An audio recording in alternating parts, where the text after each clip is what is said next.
Alen Sherri e nisi titullar të kombëtarja e Shqipërisë, që unë poshtë me rezultatin 0-1 nga Izraeli.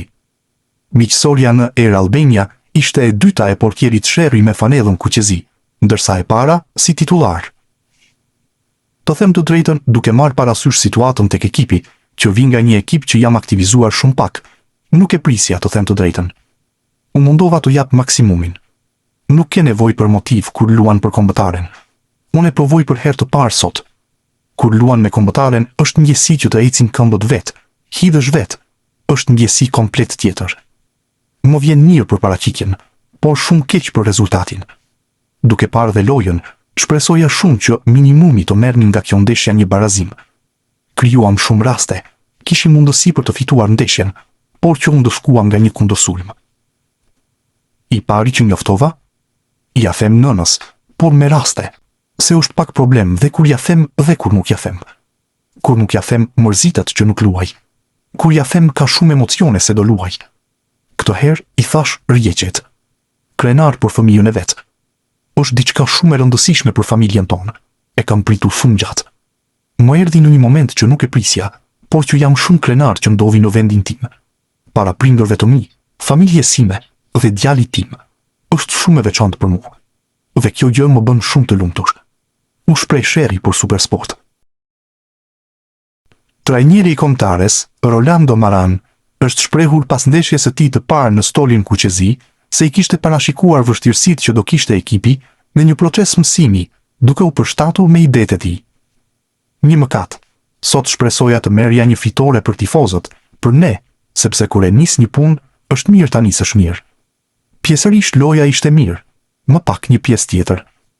Ajo që më pëlqeu ishte ku munduam të bënim ndeshjen, në nivel situatash që kishim shumë, jo gjuajtje. Pastaj humbëm pak ekuilibrin, dhe ky është aspekti ku duhet të punojmë që të mos kemi humbje ekuilibri. Jam dakord se në pjesën e parë bëm më mirë, se kishim ekuilibër sipas meje. Mungoi në pjesën e dytë. Në pjesën e dytë për të bërë më shumë, humbëm ekuilibrin, dhe aty u bë më e vështirë, se Izraeli është ekip shumë teknik dhe e vështirë ta ndalojmë pa kohën e duhur të presionit. Pozicionet janë të lehta. Duhet të kemi 5 lojtarë në të gjithë sulmin që ndorohen. Nga një anë nga karakteristikat, vendosa lojtarët ku ndjehen më mirë. Vendosa Hoxhën, që ishte më i hapur, të ndorohej me Mehmitin. Nga ana tjetër, kishim Laçin dhe Hysain që në mbajtje topi duhej të bëhej i pestë. Sipas meje nuk bëm keq në pjesën e parë, por në të dytën, kur e sheh që sa humb ekuilibrin nisin kundër sulm, bëhet më e vështirë. Koha ishte e paktë, por edhe sot më shërbeu shumë të shitja disa situata në fushë, që do jenë mësim për ne. Se unë po mundohem të bëj diçka më shumë, të luaj më shumë në gjysmë fushën kundërshtare. Kjo ka sjellë më pak në disa pjesë të tjera, dhe duhet të gjejmë ekuilibrin. Për fat të keq është humbje. Është më mirë të punosh me fitore, por më dha input mbi aspekte të rëndësishme që të punojmë me këta lojtarë në vijim. Lojtarët janë munduar të bëjnë gjërat që i kam kërkuar, kanë vënë përkushtimin. Padyshim disa gjëra duhen përmirësuar, por e prisja këtë. Ishte ndeshja më e parehatshme, jo për vlerën, por llojin e kundërshtarit, që janë të mirë në mbajtje topi e që mund të na krijonin probleme me presionin, dhe që duhet ta përmirësojmë. Broja? Ai duhet të ishte më shumë pikë referimi qendrore, por karakteristikat e bëjnë të lëviz. Sipas meje ai duhet jetë më shumë pikë referimi. Për to ishte hera e parë, ka punuar 3 ditë me mua. Ka gjëra që duhet përmirësuar. Por ai u mundua të bënte gjëra që i kërkova, por edhe shkoi të gjente hapësira në krah, se sulmuesi ka nevojë të gjejë kontaktin me topin në momentin kur nuk e çonim ne te ai. Janë gjëra që duhet të sistemohen. Nuk mund të jemi lumtur për rezultatin, por për paraqitjen them se pash gjëra pozitive e negative. Ndoshta prisja të punoja me rezultat pozitiv, por mua më ka shërbyer shumë, se më jep indicje se ku mund të punoj më shumë. Mikpritja? Tani kam provat, kam gjetur një mikpritje të shkëlqyer, ndaj nuk jam i kënaqur sot, se ishte e mirë të shpërbleja të gjithë me paraqitje dhe rezultat të mirë.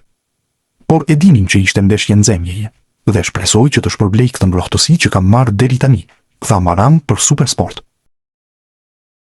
Arbër Hoxha ka luajtur sot një ndeshje me Shqipërinë jashtë pozicionit të zakonshëm në të majtën e sulmit, duke qenë më i tërhequr. Kjo është mënyra si trajneri do të luaj. Kishim pak stërvitje me trajnerin e ri, por çdo ditë po ndjehemi më mirë. nuk kishim fat te goli. Goditëm portën, krijuam raste dhe nuk shënuam. Të vemb? Normale, se besoj se u paraqitëm mirë. Edhe në pjesën e parë krijuam shumë raste. Izraeli nuk kishte shumë raste. Na dënoi në pjesën e dytë me një kundërsulm me top të humbur në sulm dhe normale që dhemb. Momentalisht jam i fokusuar këtu. Pjesën e transferimit nuk e kam në mendje se ndihem mirë edhe ku jam. Nëse është kismeti të bëj një lëvizje këtë verë, do e bëj. Nuk e di. Të them të drejtën, nuk kam dijeni për asgjë, tha Hoxha për Supersport pas ndeshjes. Anis Mehmeti foli pas ndeshjes që Shqipëria humbi me rezultatin 0-1 ndaj Izraelit. Sulmuesi i kombëtares tha fjalën e tij nga stadiumi Air Albania. Shumë mirë u ndjeva. Nuk më pëlqejnë intervistat. Besoj se kemi bërë ndeshje shumë të mirë. Më erdhi pak keq se nuk bëra golin në minutën 2. Duhet ta kisha bërë patjetër. I ngarkuar? Nuk besoj. Është thjesht momenti. Kur ma dha krosimin Hysaj, nuk e pash. Erdhi me pak vonesë. Ndoshta duhet ta godisja me kokë. Roli? Fazën defensive e bëja si sulmues. Kur ishim me topin, isha si numër 10, por majtas. Se Arber Hoxha ishte sulmuesi i krahut dhe unë isha në rolin e 10, por majtas. Laçi në rolin tim dhe Hysaj me topin shkonte djathtas. Ky është pozicioni i preferuar. Ose sulmuesi i krahut, majtas. Premier League? Jam gati. Kam punuar për këtë moment. Shpresoj të jap maksimumin. Ëndër të luash në Premier League. Jam shumë i gëzuar dhe jam gati. Ndryshimi në stol? Me këtë trajnerin e ri, kam ecur mirë. Sot fillova në formacion dhe po vazhdoj. U shpreh Mehmeti për Supersport. Kristian Aslani foli pas ndeshjes që Shqipëria humbi 0-1 ndaj Izraelit. Miqësoria u luajt në stadiumin Air Albania. Ka qenë shumë pozitiv. Trajneri është shumë rob i mirë. Do pressing të lartë dhe agresivitet. Kemi pasur vështirësi në pjesën e parë, sepse ishin me 2 mesfushor dhe unë me Ramadanin ishim pak do dalim apo jo.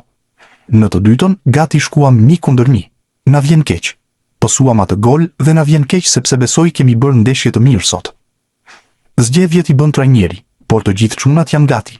Është shumë e vështirë të luash 2 ndeshjet e fundit, kur ka mbaruar kampionati. Jemi stërvitur të gjithë mirë. Tani, presim Luksemburgun.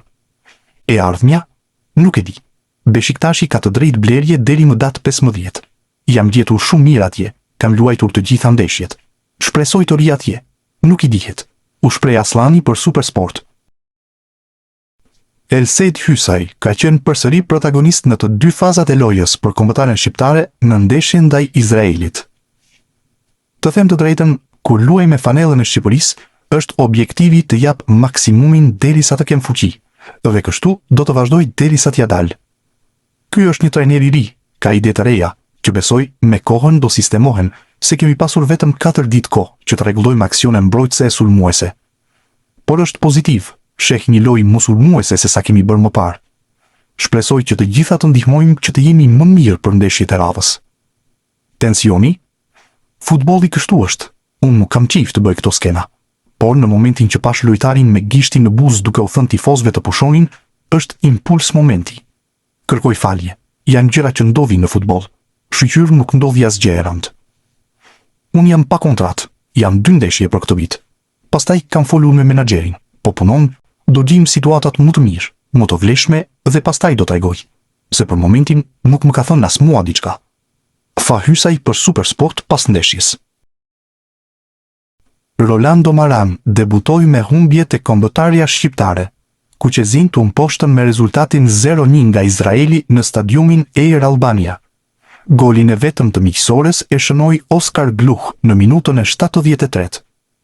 Maron mund të ngushëllohet me faktin që 2 trajnerë që shkruan historinë me Shqipërinë, po ashtu debutuan me humbje. Fillimisht, Gianni De Biasi, që njihet edhe si Miki Maran, ishte në stol për një miqësore në ndeshjen e parë. Shqipëria u mposht në transfertën e Gjorgjis me rezultatin 2-1. Ishte shkurti i vitit 2012. De Biasi më pas u bë trajneri i parë që dërgoi Shqipërinë në një kompeticion si Europiani.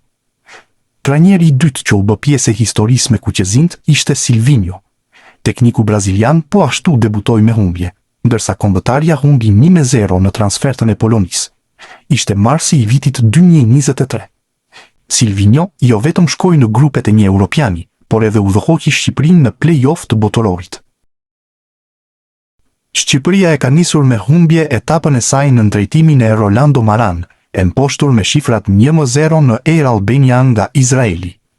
Në një ndeshje ku Maran kishte zgjedhur ta niste me Mehmetin në sulm për krah Brojës dhe Hoxhës, ishin kuqezinjt që kishin iniciativën pikërisht fal lojtarit të ri në repartin e avancuar, pasi ai tentoi disa herë të gjente rrjetën.